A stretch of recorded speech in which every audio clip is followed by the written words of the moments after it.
تو اللہ پر بھروسہ رکھو، تم تو صاف حق پر ہو۔ کچھ شک نہیں کہ تم مردوں کو بات نہیں سنا سکتے، اور نہ بہروں کو جبکہ وہ پیٹ پھیر لیں آواز سنا سکتے ہو، اور نہ اندھوں کو گمراہی سے نکال کر رستہ دکھا سکتے ہو۔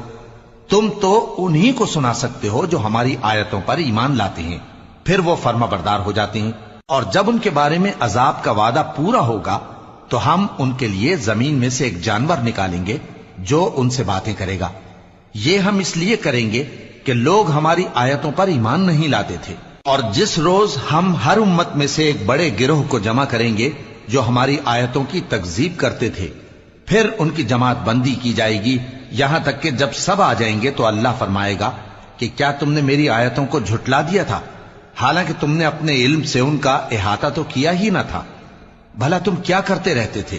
اور ان کے ظلم کے سبب ان کے حق میں وعدہ عذاب پورا ہو